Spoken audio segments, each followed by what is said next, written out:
Hola a todos, buenas tardes. Hoy comenzamos con la cuarta clase. Vamos a trabajar con Beck. Es la última ponencia sobre Beck. Bienvenidos todos los que estáis escuchando en directo, también a las personas que me escucharéis después, tanto de España como de fuera de España. Bueno, pues vamos a dar comienzo. Hoy quería trabajar sobre todo la tríada cognitiva de Beck. Vamos a trabajar la tríada cognitiva, que es cómo nos explica la depresión. Y vamos a trabajar también autoestima. Os quiero dar unos tips de cómo me gusta a mí trabajar la autoestima de manera práctica y las distorsiones cognitivas también del modelo cognitivo-conductual. Que aquí vamos a trabajar las distorsiones cognitivas de Beck y luego algunas que se han añadido más al modelo y que también son muy interesantes para nuestra práctica clínica. Bien, pues esto es más o menos lo que vamos a trabajar hoy, así que vamos a empezar con ello. Bien, para Aaron Beck, la depresión se explica por tres conceptos específicos, a lo que él llama la tríada cognitiva. ¿Y por qué está compuesta esta tríada? Está compuesta por la visión negativa de uno mismo, la tendencia a interpretar los acontecimientos de forma negativa y la visión negativa acerca del futuro. ¿Bien? Bien. Esta tríada cognitiva está formada por estos tres puntos. La segunda parte serían los esquemas cognitivos, es decir, para que haya depresión tenemos que tener visión negativa de uno mismo, visión negativa de lo que va a pasar, visión negativa del entorno, pero a esto ya sumamos los esquemas previos. ¿Os acordáis de los esquemas que hemos estado viendo? Creencias nucleares o núcleo duro, como le llamo yo. Sumamos a esto y luego además a esto también le añadimos los errores en el procesamiento de la información, que estos son genéricos. Es decir, todos tenemos unos errores en el procesamiento de la información, unos más que otros. Cuanto mayor sea la tendencia depresiva o los trastornos de ansiedad, mayor serán estas distorsiones en el procesamiento de la información. ¿Y cuáles son para Beck? Para Beck, os digo los de Beck, luego trataremos algunos más. El catastrofismo, la inferencia arbitraria, la abstracción selectiva, la generalización excesiva, y además digo excesiva porque siempre generalizamos. La generalización es un heurístico necesario para el cerebro. Entendemos, un paréntesis, entendemos por heurísticos los atajos que coge el cerebro para no perder tiempo. Entonces, la generalización, que muchas veces nos lleva a los estereotipos negativos, tiene la ventaja de que nos ahorra tiempo a la hora de procesar la información. Y esto, daros cuenta que nos puede salvar la vida. Que al final, digamos que la mente, el cerebro, busca siempre ese camino. Y el último sería el pensamiento dicotómico o absolutista. Estos tres patrones cognitivos principales inducen al paciente a considerarse a sí mismo como una persona no válida, como una persona a la que todo le va a ir mal y como una persona que no tiene esperanza en que las cosas vayan a mejor. Y aquí vamos a hablar de la esperanza. Bien, ¿por qué? Porque la esperanza es fundamental a la hora de que una persona pueda recuperarse de la depresión. Y cuando hablo de esperanza, dicho de otra forma en términos psicológicos, vamos a hablar de lo que es la indefensión aprendida. No sé si habéis oído hablar del término indefensión aprendida. Martin Seligman es el que más ha estudiado la indefensión aprendida, sobre todo ha trabajado mucho con perros, pero la indefensión aprendida no empieza con Seligman, que Seligman es contemporáneo, de hecho vive todavía y creo que tiene 81 años. Empieza con Skinner, con el conductismo. Entonces, para que entendamos bien, ¿no? el término indefensión aprendida, ¿a qué nos estamos refiriendo? Skinner trabaja con palomas, entonces experimenta con palomas. Entonces, a un grupo de palomas hace una serie de experimentos, yo los voy a resumir, seguramente no sea exactamente así como lo estoy contando yo, ¿no? Pero para que entendamos el experimento en qué consiste, un grupo de palomas les mete en una jaula y les da muchísimos fogonazos, ¿no? Con electrocuciones, ¿no? O sea, chispazos, ¿no? Les da muchísimos. Pero dentro de la jaula introduce un mecanismo con un botón donde las palomas, si pican, pueden parar los chispazos. Entonces las brea, ¿no? Pero la paloma pica y el chispazo para. Bien. Este grupo de palomas sobrevive, come, incluso pueden llegar hasta reproducirse. En un segundo grupo de palomas les da muchísimos menos chispazos, pero no tienen botón de pausa. Las palomas se les caen las plumas, dejan de comer y se mueren. Fijaos, el sufrimiento físico ha sido mucho, mucho mayor en el primer caso que en el segundo caso. Y sin embargo, en el segundo caso las palomas mueren. ¿Por qué? Porque no hay esperanza. Lo que para una paloma sería control. No hay sensación de control. No puedo hacer nada por cambiar esto. En esto consiste la indefensión aprendida. En sentir que eres un barco a la deriva. Y la indefensión aprendida es el paso previo indispensable para la depresión. ¿Bien? Entonces, por ejemplo, cuando trabajemos casos de violencia de género. En casos de violencia de género vamos a encontrar siempre, ya sabéis que cuando digo siempre me refiero a un porcentaje muy alto porque no hay nada seguro en psicología, muchísima indefensión aprendida. ¿Y por qué va a pasar esto? Además, esto que se da mucho en violencia de género. Porque la mujer no tiene ningún control sobre la agresión, ya sea física o verbal. Porque haga lo que haga, va a pasar. No es por la comida, no es por la ropa, no. Es porque el maltratador ejerce el control sobre su víctima de esa manera. Es completamente aleatorio. Y tarde o temprano volverá a pasar. Con lo cual la víctima va perdiendo esa sensación de control. Si ahora hago esto no me agrederá, si ahora digo esto, si ahora me he visto de esta manera, si ahora hago esto otro, pero nada funciona. Entonces, indefensión aprendida y depresión. ¿Se puede tener depresión sin indefensión aprendida? No. ¿Se puede tener indefensión aprendida sin depresión? Sí. Es un paso previo. Que si pillamos a la persona en ese momento antes de que desarrolle una depresión, muchísimo mejor. ¿Bien? Algo muy importante a la hora de intervenir con personas que tienen depresión. Por favor, nunca cometamos el error de decir la vida tan buena que tienen, la familia que tanto les quiere, que tienen un buen trabajo o que ya lo saben. Y de hecho se sienten fatal por no poder apreciarlo. Y si decimos este tipo de cosas, retraumatizamos. Porque la persona no se siente comprendida, la persona sabe las cosas que tiene. Una persona con depresión es perfectamente consciente de que su marido o su mujer le quiere, o de que tiene unos hijos estupendos, o de que tiene un buen trabajo, o de que... Estoy hablando, perdón, inciso, también importante, de una depresión endógena, ojo, ¿eh? Vamos a tener dos tipos de depresiones, la depresión endógena y la depresión exógena. La depresión exógena es con un motivo, un duelo generalmente suele ser, una pérdida. A partir de ahí se desarrolla una depresión, pero hay un origen. La depresión endógena son personas que no hay un motivo aparente. No hay un desencadenante. Pero estas personas son muy conscientes, a ver, hay personas que no, evidentemente, yo hay personas, he tenido pacientes que están deprimidos y dices, es que, a ver, es que qué vida, o sea, tan dura, qué serie de circunstancias tan tremendas, qué mala suerte. Apagad un micrófono, qué mala suerte. Sí, claro, ¿no ves la pantalla? Hay un micrófono por ahí encendido. Bien, lo que os decía, hay personas que lógicamente la vida, por así decirlo, también les es más grata a unos que a otros, eso también es innegable, ¿no? Pero es verdad que hay otras personas que aparentemente lo tienen todo, aparentemente, y están deprimidas. Por eso os digo, importantísimo, no recrearnos en lo que la persona tiene, porque la persona se va a sentir muy incomprendida.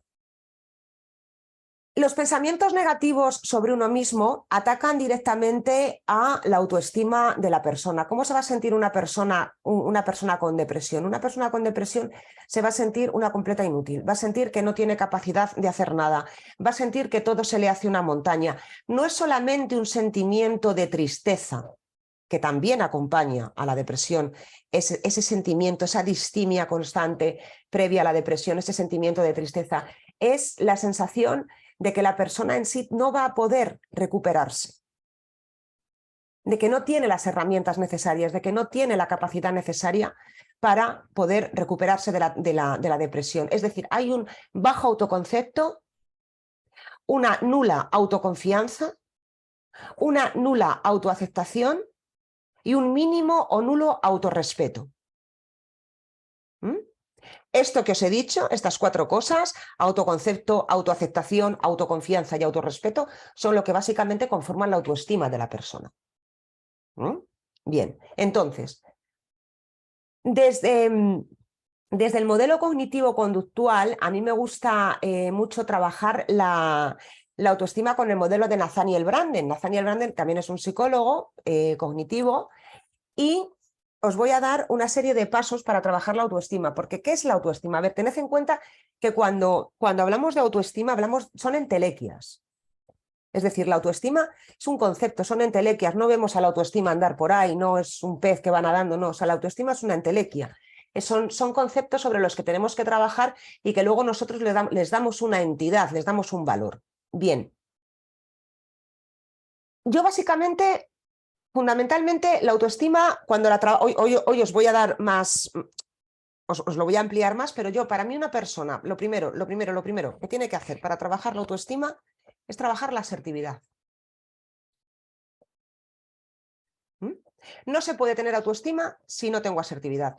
Un paciente que entre por la puerta y te diga mi principal problema es que no sé decir que no, ya tienes que hacer una correlación y decir cómo anda esta persona de autoestima, porque va a ir mal. ¿Por qué? Es muy sencillo. Si yo no sé decir que no, al final acabo haciendo cosas que no quiero y me acabo enfadando mucho conmigo mismo. No me acepto. Bien, entonces Nathaniel Branden nos habla de 6 puntos para trabajar la autoestima que para mí son muy, muy potentes y que se trabajan muy, muy bien en terapia. El primero de ellos es la práctica de vivir de manera consciente. ¿Y esto qué significa? Vivir de manera consciente se trata de que uno asuma las consecuencias de los actos, que uno asuma los errores para aprender de ellos. No es un crítico interior, no es un machaque, es una crítica constructiva hacia uno mismo. ¿Bien? Entonces, la práctica de vivir conscientemente supone tener una actitud proactiva en la vida hacia las consecuencias de mis actos, para bien y para mal. El segundo pilar de Nathaniel Branden es la aceptación. Y él nos dice, a ver, aceptarse uno mismo no es la indulgencia, o sea, no es esta indulgencia de... No, o sea, yo estoy de mi lado, hay cosas que voy a poder cambiar y hay cosas que no. Y aquí ya os digo otra cosa.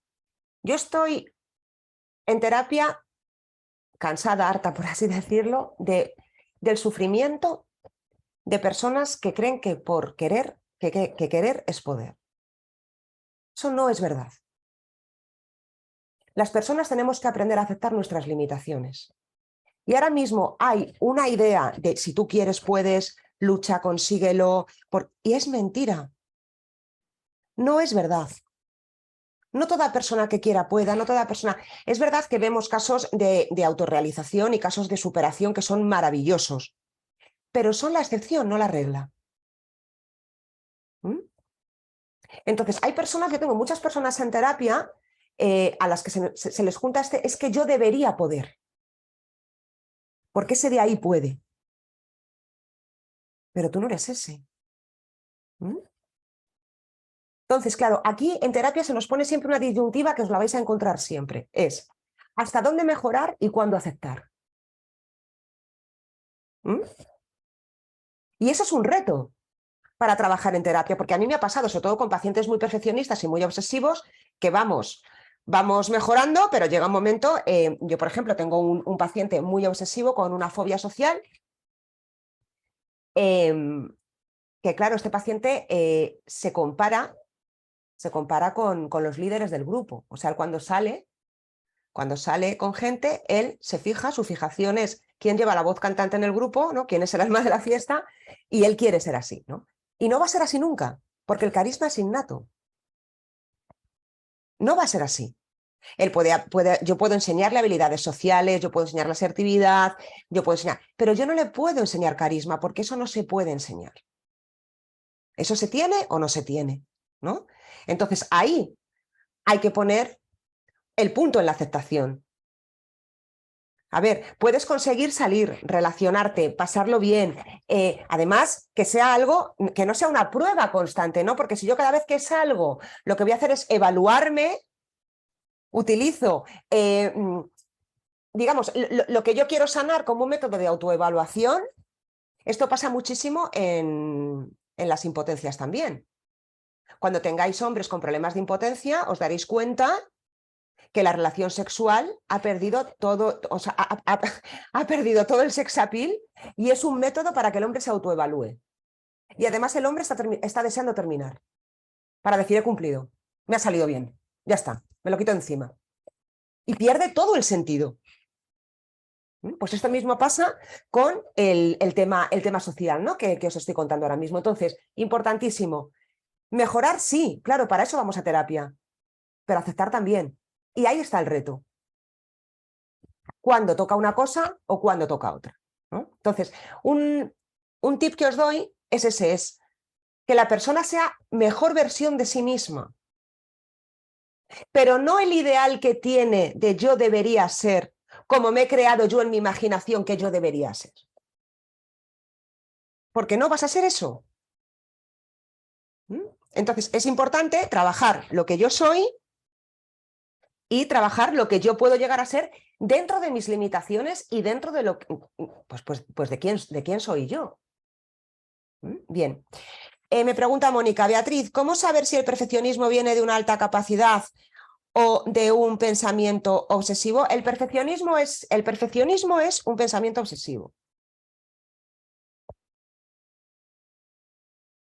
O sea, quiero decir, una persona con alta capacidad, la diferencia, a ver, Mónica, si así se me entiende mejor, discúlpame.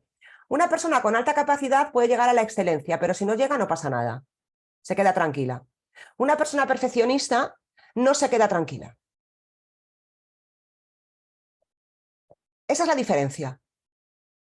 ¿No? El tengo que hacerlo así porque si no yo no me siento bien conmigo mismo. Una persona con alta capacidad puede decir, bueno, puedo hacerlo de 10, pero mira, hoy estoy cansado y lo hago de 8 y no pasa nada. Una persona perfeccionista va a buscar siempre ese punto y si no, no se va a sentir bien. Siempre los trastornos obsesivos, a ver, tened en cuenta que todos los trastornos obsesivos y todos los TOC son reguladores emocionales.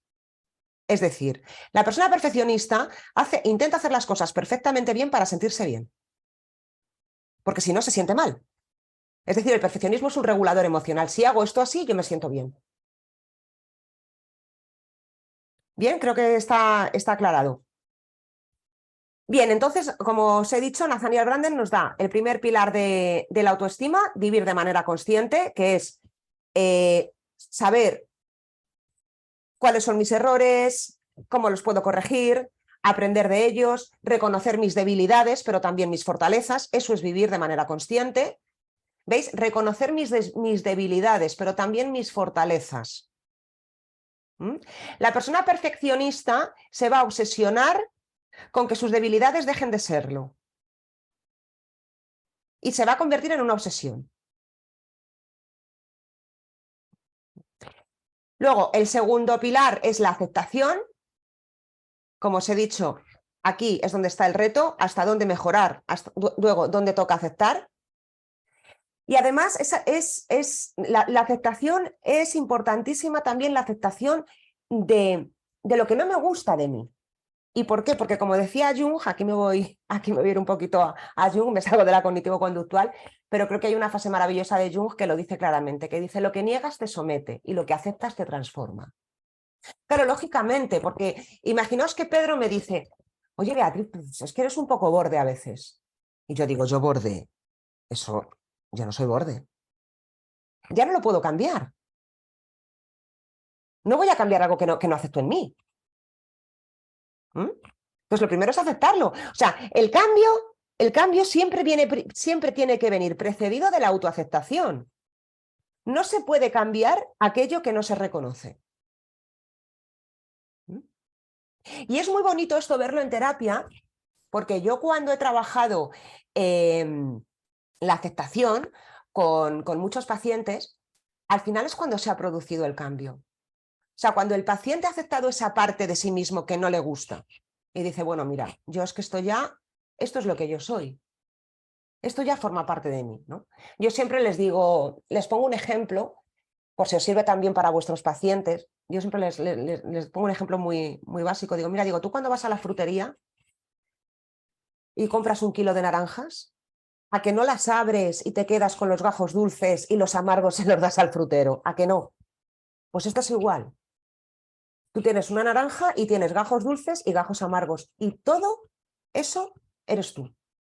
E incluso tus defectos seguramente también engendren virtudes. Igual que las virtudes muchas veces engendran defectos, ¿no? Entonces, trabajar esta aceptación hace que luego la persona sí pueda cambiar. Una vez que ya lo he aceptado, una vez que ya lo he integrado, bueno, pues ya no le tengo tanto miedo a eso de mí que me aterra. Bien. El tercer pilar es la práctica de la responsabilidad de sí mismo. Es decir, yo soy responsable de mis deseos, de mis elecciones, de mis acciones, de mis amistades, de mis relaciones con mis compañeros de trabajo, de cómo jerarquizo el tiempo. Yo soy responsable de eso, no echo balones fuera. Bien. La práctica de la autoafirmación. Esto es la asertividad que os he dicho. Yo siempre empiezo por aquí, ¿eh? Nathaniel Branden la pone, creo que es la quinta, yo empiezo siempre por la asertividad. Es más, muchas veces hago trabajos tan básicos como, me acuerdo, ¿no? en el caso de una mujer, una chica con muy poquita asertividad, con mucha timidez, que un trabajo que le mandé fue que fuese a comprar al supermercado, concretamente al Mercadona, me acuerdo. Y digo, mira, vas a ir al Mercadona y vas a coger simplemente una barra de pan y te vas a poner en la cola más larga que haya, con los carros más grandes, donde la gente... Y vas a pedir, por favor, que te cedan el paso. Y me dijo, eso es imposible. Fijaos, no me pidas que haga eso porque yo me muero antes que hacer eso. Digo, ya lo sé. Por eso te pido que lo hagas. Porque precisamente lo que te va a ayudar es aquello que crees que no puedes hacer, ¿no? Entonces, bueno, aquí, porque había muy buena alianza terapéutica, que os he dicho que es muy importante, ella lo hizo, pero ¿sabéis lo que me dijo? Me dice, lo he hecho por ti. Digo, fenomenal. Lo has hecho por mí, pero ya lo has hecho. Ya sabes que puedes. Esto os va a pasar también, ¿no? Cuando tienes una buena alianza, te dice el paciente, lo he hecho por ti, ¿eh? Porque tú me lo has... Te oí aquí, digo, vale, tú hazlo por mí, no pasa nada, pero ya, tú ya sabes que ya puedes hacerlo, ¿no? Y ese aprendizaje ya te lo has quedado tú. Entonces, fijaos, a veces es algo tan sencillo o tan básico o tan primario como algo así, ¿no? Yo he tenido pacientes que les han dado mal las vueltas, pero hablo de mal las vueltas a lo mejor de mucho dinero y no lo han pedido. Y lo han visto, se han dado cuenta en el momento y no han sido capaces, ¿no? Eso es una falta total de asertividad. Bien. Y aparte, la falta total de asertividad, cuando nos falta mucha asertividad, es muy probable que acabamos emitiendo conductas pasivo-agresivas. Es decir, sí, tiene todo el sentido, Mercedes. Mira, cuando yo no sé decir que no, por ejemplo, imagínate que a mí mi jefe me pide, yo estoy trabajando en una oficina, a mí mi jefe me pide en el trabajo que yo haga fotocopias. Y yo pienso, pero yo fotocopias, ¿por qué tengo que hacer? Si yo tengo otro nivel. Pero yo no me atrevo a decírselo, porque me da mucho miedo. ¿Pero qué puedo hacer? Llegado el caso, ¿puedo esconder los folios? Sí. ¿Puedo boicotear la impresora? Y el caso es que funciona, es decir, donde hay, sí, tenedlo muy en cuenta, ¿eh? Donde hay personas que no saben decir que no, va a haber conductas pasivo-agresivas.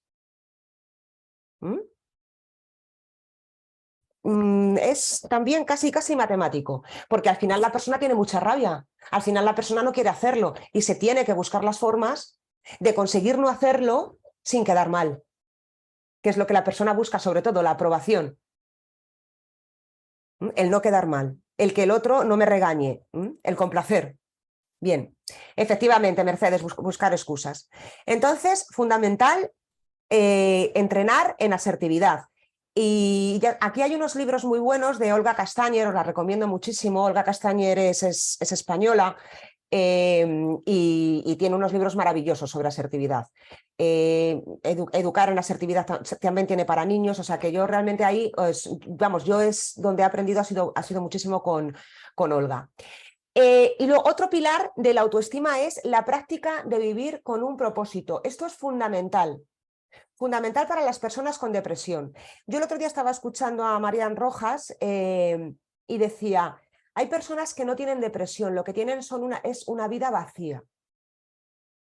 Y es muy cierto que no tener un propósito puede acabar degenerando en una depresión. Es decir, yo no tengo un propósito y al final, fijaos, la falta de propósito puede llevarme a que yo tenga un mal concepto de mí mismo, un mal concepto del mundo y un mal concepto del futuro. Entonces, es importantísimo a nivel ya conductual, esto ya, trabajar lo cognitivo, pero que la persona busque un propósito. Esto lo vais a encontrar mucho con pacientes, por ejemplo, yo trabajo con pacientes también de cierta edad, cuando se jubilan. Cuando se jubilan, ahí hay a no ser que a la persona a lo mejor tenga muchos hobbies y muy bien, pero si es una persona que no ha tenido hobbies, que no tiene una familia, que no tiene... es una brecha muy, muy importante y que lo tengáis en cuenta. Si tenéis algún paciente con alguna distimia que esté a punto de jubilarse, tenéis que reforzarle y tenéis que encontrar, trabajando con él en terapia, alternativas. Alternativas reales al tiempo real.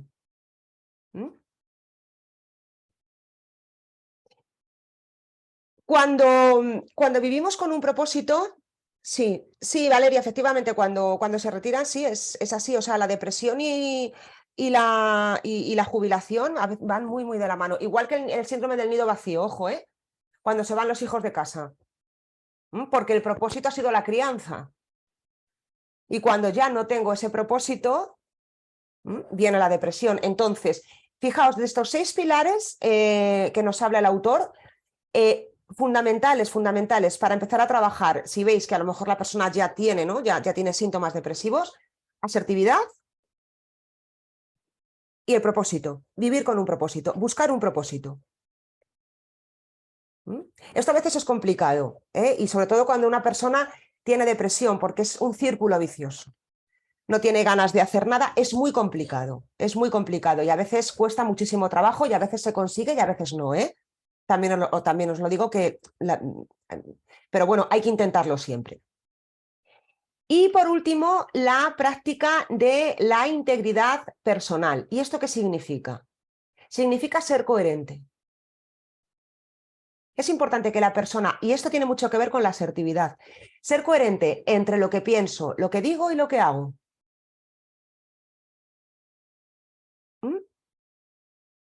Entonces, esta coherencia, al final, ¿porque esto qué es? Esto es la identidad. Yo pienso una cosa y soy consecuente con lo que hago con respecto a eso que pienso. Si yo no soy consecuente, si yo no tengo esta congruencia, yo voy a tener fallas en la identidad. Y la identidad y la autoestima van de la mano. ¿Bien? Entonces, estos son los 6 pilares de los que nos habla Nathaniel Branden para que trabajéis en terapia. Fundamental, en resumen, ¿de qué se trata? Se trata de que el paciente cambie el locus de control. Locus es lugar de control. El lugar de control externo a interno. Tened en cuenta que las personas con depresión tienen el lugar de control, el locus de control interno para lo negativo y externo para lo positivo. Es decir, todo lo que me pasa es por mi culpa, todo lo malo. Y todo lo bueno que me pasa es porque he tenido suerte o los demás me han ayudado o vete a saber. Pero siempre externo. Entonces, lo que tenemos que hacer es que el paciente cambie ese locus de control. Detrás también, ¿cuál va a ser la emoción primaria? Aparte de la tristeza, la emoción fundamental que vamos a tener que trabajar es la culpa.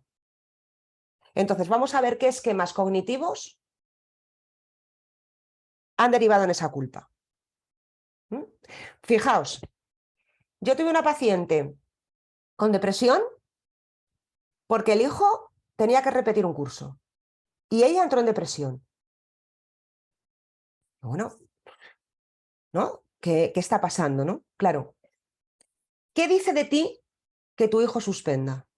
Ahí está, porque ella no entra en depresión porque el hijo suspenda, o sea, ella es perfectamente consciente de que no se acaba el mundo, si eso lo sabe, pero ahí lo que le atacó fue el esquema de no soy buena madre.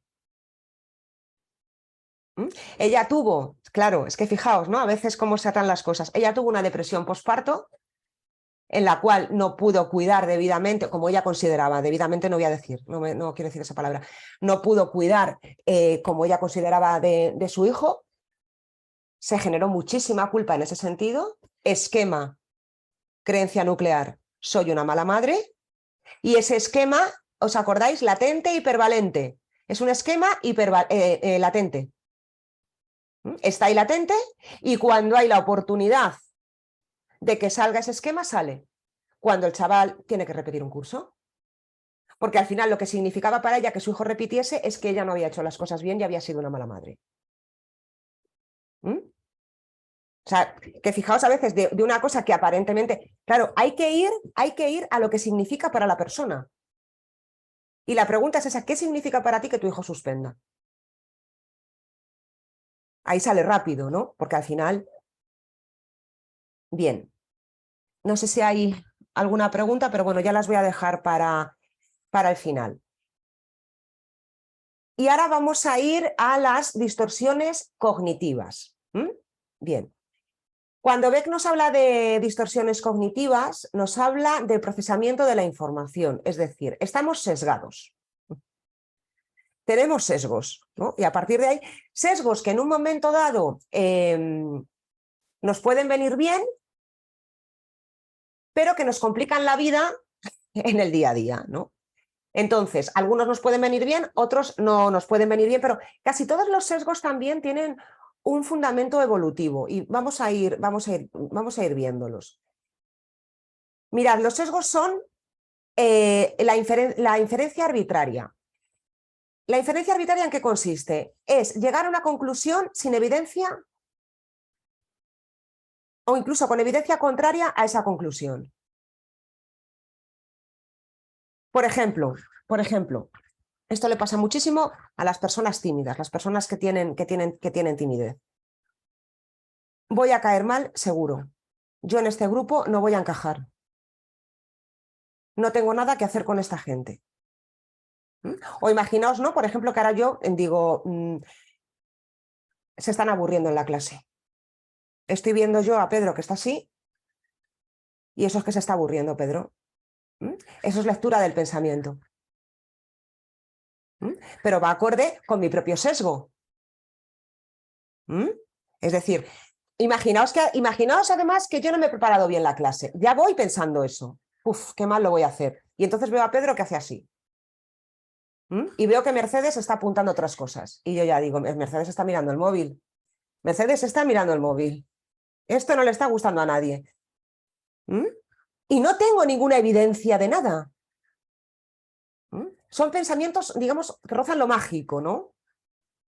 Entonces, eso es lo que llamamos inferencia arbitraria. Cuidado, aquí también hay otro tipo de inferencia arbitraria, es el error del adivino, que es creer que pasará algo negativo. Cuidado con el tema de la intuición.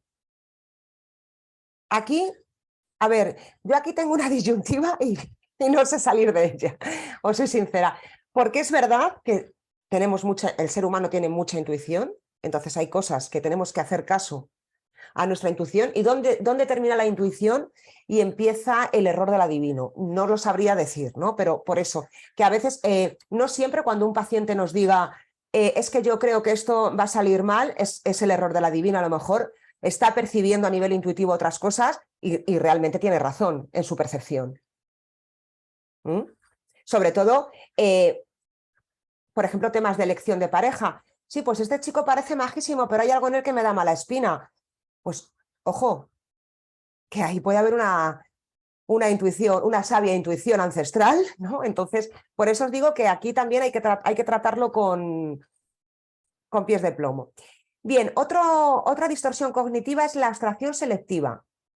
que es la valoración de una experiencia centrándose en un detalle específico negativo fuera de un contexto e ignorando otros elementos más relevantes de la situación. Es decir, me quedo con ¿qué? Con lo malo. Ya está. Aunque la gente me haya dicho, jo, qué bien te ha salido la clase, ya, pero es que hay uno que no ha dicho nada. Hay uno que no ha dicho nada y eso es a mí ya me voy a eso. Por ejemplo, este paciente que tengo que es muy tímido y que las relaciones con las mujeres pues no se le dan nada bien, un día nos pusimos a recapitular todas las chicas a las que él no había hecho caso. Y hombre, había también un montoncito, pero esas no contaba. Solo cuentan las que me gustan a mí que no me corresponden.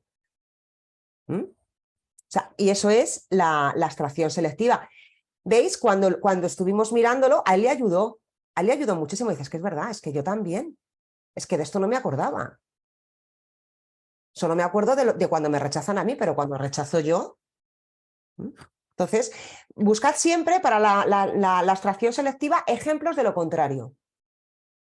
Aquí hay una técnica que es muy buena, que a mí me gusta muchísimo utilizarla, que es la técnica del juicio. Mirad, apuntadla, porque esta no lo tenéis en los apuntes. La técnica del juicio, además, que es estupenda porque el paciente lo hace todo solo. Básicamente nosotros no tenemos que hacer nada. Imaginaos que, pero es sobre el pensamiento, ojo, siempre sobre el pensamiento, no sobre la realidad. Esto es enjuiciar el pensamiento, ¿vale? Entonces, imaginaos que yo soy una paciente que llego a terapia y digo, ningún hombre me hace caso, no gusto a los hombres, no consigo tener relaciones sanas. Entonces, Mercedes, que es mi psicóloga, me dice, bueno, vamos a ver qué grado de verosimilitud tiene este pensamiento. Entonces, le dices al paciente, primero tienes que hacer de fiscal del pensamiento, pero del pensamiento. Es decir, en contra. ¿Qué pruebas? Pero claro, en este juego del juicio no se admiten opiniones, como en los juicios. Aquí vamos por pruebas. Entonces, ¿qué pruebas tienes de que ese pensamiento es verdad? ¿Qué pruebas hay que respalden ese pensamiento? Luego haces de abogado también. O sea, en contra y a favor, quiero decir. De abogado y de fiscal. Y luego le dices al paciente, y ahora haz de juez. Con todas las pruebas que tienes a favor y todas las pruebas que tienes en contra, ¿qué dictaminas? ¿Ese pensamiento se sustenta en una realidad o no? Esta es una técnica cognitivo-conductual muy sencilla y que ayuda muchísimo. Se escriben, a ver, si hay muchas sí las puedes escribir o las escribes tú, el paciente las puede ir dictando, las escribís entre los dos, a veces simplemente se dice, pero sí, se escriben, se pueden escribir sin problema. Y luego, ya os digo, o sea, a favor, en contra y al final, ¿qué resultado tenemos? Bien, entonces hemos visto inferencia arbitraria con la lectura del pensamiento y el error del adivino, abstracción selectiva, la sobregeneralización. Por ejemplo, si una vez ha sido así, si una vez me han rechazado, siempre me van a rechazar. Si una vez me ha salido mal esto, no lo voy a hacer nunca bien. Y eso nos lleva al esquema. Soy un fracaso, no valgo, soy una inútil. Entonces, la sobregeneralización, perdón, nos va a llevar siempre a los esquemas, a las creencias irracionales. Porque estoy sobregeneralizando algo que coincide con esa idea que yo tengo de mí.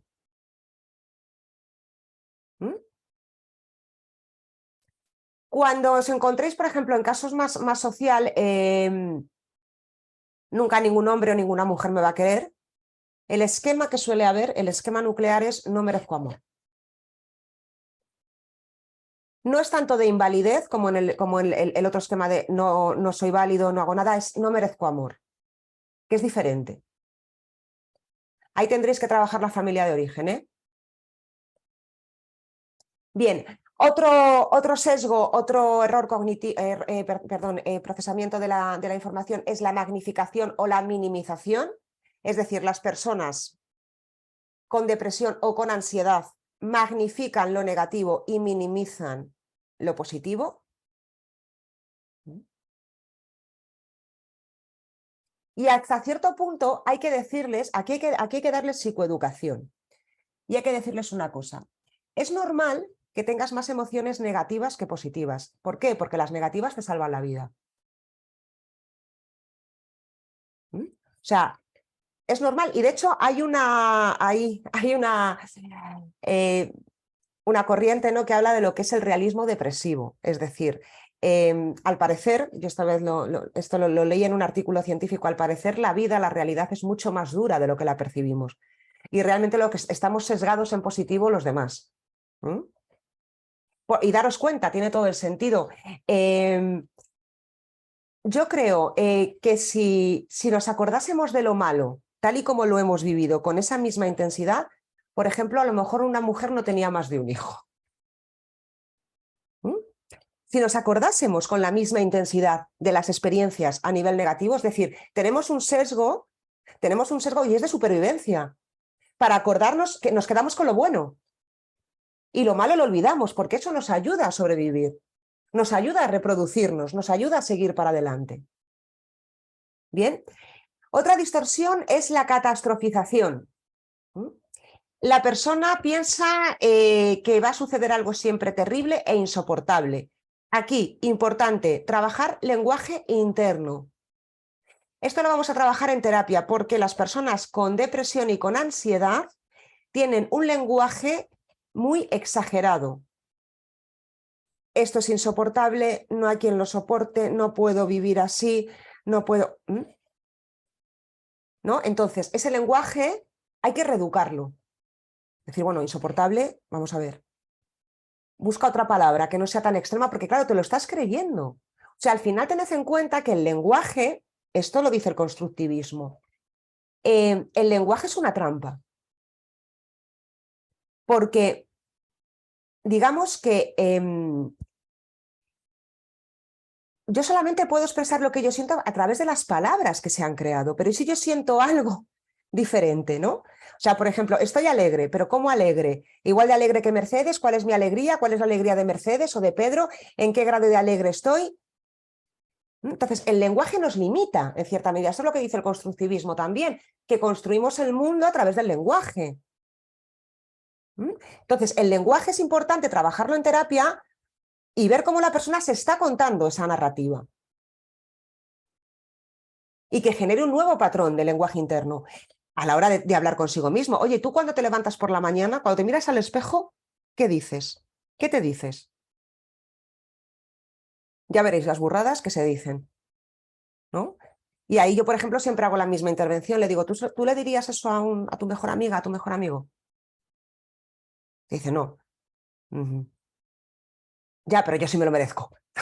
Ahí, porque hay esa creencia nuclear de que yo soy merecedor de lo malo o no soy merecedor de lo bueno, y eso es esa es la idea, pero sobre todo también haciendo comparaciones. Mirad, hay un ejercicio también muy bonito, sobre todo cuando trabajas a lo mejor temas de la infancia y la persona te dice, es que yo cuando me acuerdo de pequeño de mí mismo es que me doy asco, es que me caigo fatal.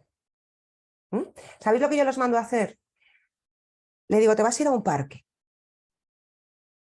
y te vas a quedar mirando a un niño que tenga, a una niña que tenga tu edad, o la que tú tenías, 8 años o 9 años o 7.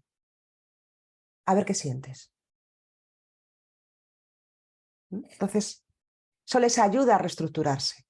Decir, joder, si es que será un niño. Porque se están juzgando como al adulto, no están juzgando al niño, están juzgando al adulto, lo están juzgando con una tremenda severidad. Entonces, a veces tienen que verlo así, de esa manera, esta pauta conductual les ayuda mucho a ver realmente cómo están tratados, porque al final eso es lo que se nos ha quedado dentro, ese esquema. Si tú a ese niño que fuiste le detestas, al adulto que eres, muy bien parado no va a salir, tampoco, ¿no? Bien. El pensamiento dicotómico, blanco o negro, esto es muy obsesivo, ¿eh? No hay matices, o las cosas o son buenas o son malas, o se hacen bien o no se hacen. Entonces, del pensamiento, sobre todo, cuando tengáis pacientes que, a ver, es que o hago esto otro, ¿no tienes más opciones? Fijaos, yo hace poco he tenido un paciente muy obsesivo, este paciente tiene TOC, que la obsesión que le entró es que se tenía que comprar una casa, pero entonces las opciones eran o un chalet, otra casa que tenía que comprar que no le gustaba nada. Y no se permitía barajar otra opción. Digo, pero no hay más opciones. Entonces, cuando estamos en el pensamiento dicotómico, estamos siempre en el sufrimiento. Porque no hay escala de grises. La persona sufre. El pensamiento dicotómico da lugar al perfeccionismo. O es perfecto o no vale. ¿Mm? Entonces, trabajar la escala de grises. Ojo, con los obsesivos os va a costar mucho y además se resetean. Lo entienden en consulta, salen por la puerta y se les va. Y vuelven. Les cuesta muchísimo mentalizar. En la persona muy obsesiva, con rasgos obsesivos de personalidad instaurados ya en la personalidad, le cuesta muchísimo mentalizar. No os desesperéis, porque es muy habitual, les cuesta muchísimo. Entonces es un trabajo, es una carrera muy, muy de fondo, de ganar pequeños territorios, ¿no? En cada consulta. Y luego vuelven otra, casi como al principio de la sesión. Pero es así, es natural. Les cuesta muchísimo lo que es el trabajo de la mentalización a los pacientes obsesivos. Y los trastornos límite de personalidad, exactamente igual. Bien, la falacia de control, que consiste en creer que uno tiene más control del que tiene sobre las cosas. Cuando realmente tenemos bastante poco, ¿no? Esto también nos puede llevar a pensamientos obsesivos. Detrás de la obsesión siempre vamos a encontrar una necesidad de control absoluto del ambiente que me rodea. Y cuando no lo puedo controlar, salto a la compulsión. ¿Mm? Cuando no puedo controlar, por ejemplo, cuando yo no puedo controlar que mi marido me sea infiel, me pongo a limpiar como un... ¿Mm? No puedo controlar eso, entonces salto a una compulsión donde yo sí puedo controlar esto. E hipercontrolo, me tranquilizo, como os he dicho, es un regulador emocional, entonces me siento bien y vuelta a la compulsión. ¿Bien?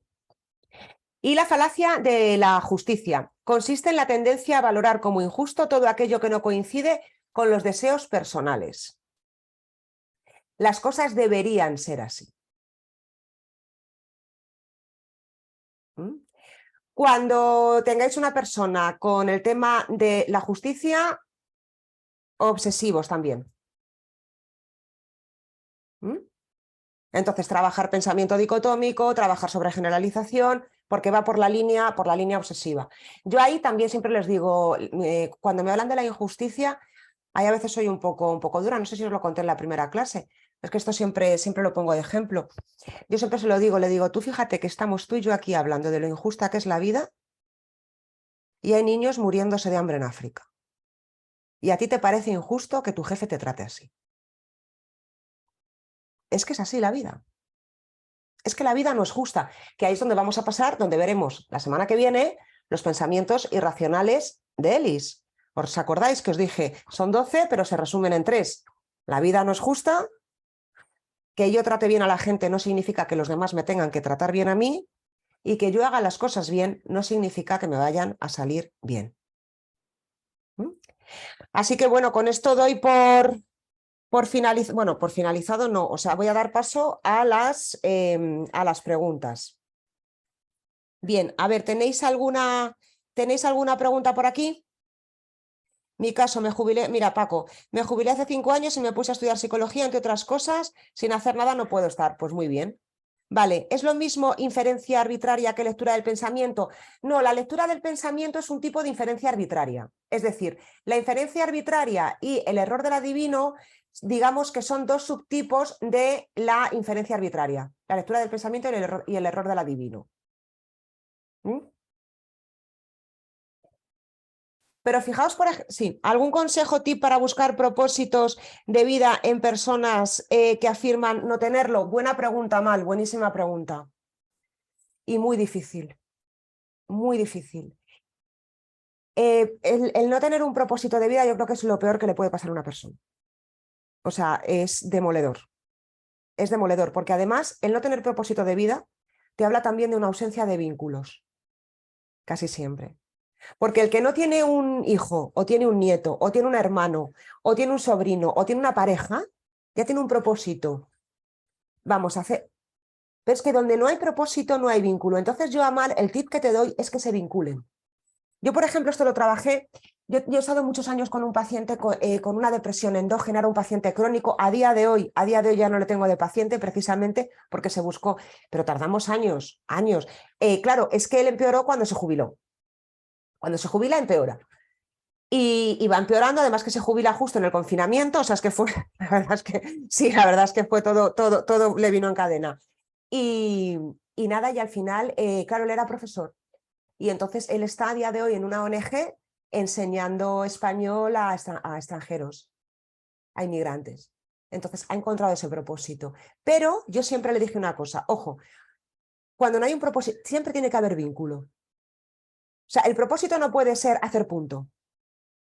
No, el propósito, Amal, tiene que implicar un vínculo con los demás, porque eso es lo que va a llenar la sensación de vacío.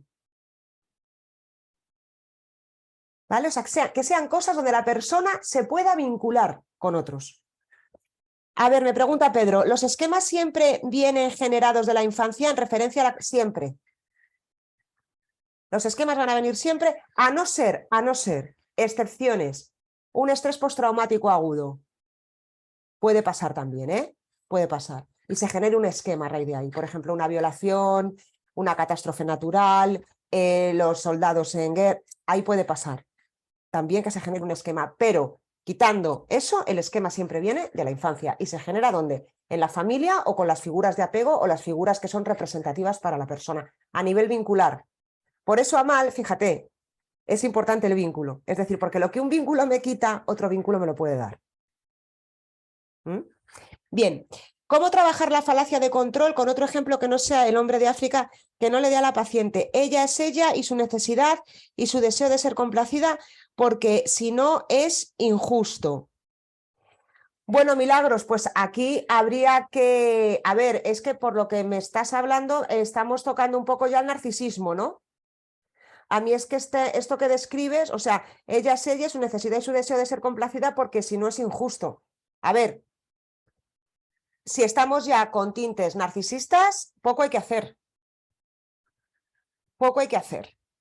Porque aquí ya hay dos cosas, que es el que me tienen que complacer. Es decir, los demás tienen que darme a mí y complacerme, por lo que hacerme sentir bien.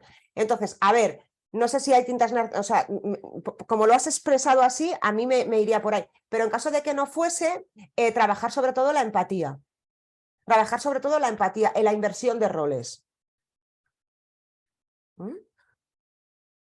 Por ejemplo, se le puede hacer una pregunta. ¿Y tú sientes también que tienes la obligación de complacer a los demás para que los demás sientan que hay justicia?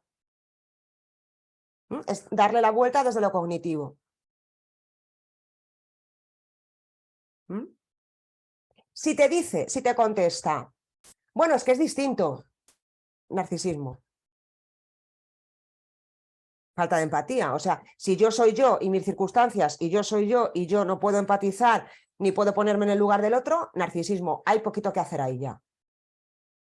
Claro, porque hay muchos pacientes, o sea, ¿vamos a tener narcisistas en terapia? Sí, y psicópatas, yo también he tenido, quiero decir, pero no vienen para trabajarse el narcisismo.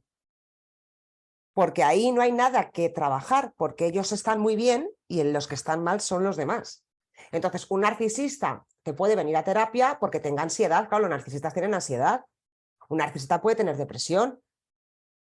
Entonces, te vienen a terapia por otros factores, pero no para trabajar el narcisismo. Y el narcisismo,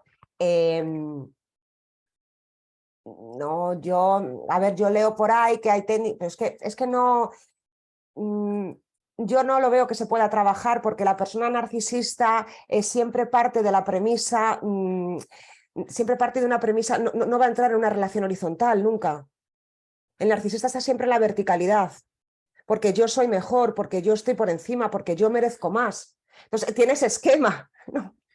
Entonces, claro, pero además es un esquema con el que el narcisista es egosintónico, es decir, se siente cómodo, se siente bien sintiéndose así. La persona que siente que tiene un esquema egodistónico, ¿no? Que se siente mal porque siento que soy uno inútil, claro, yo quiero luchar contra eso, no quiero sentirme así. Pero el narcisista se siente muy bien sintiéndose un dios.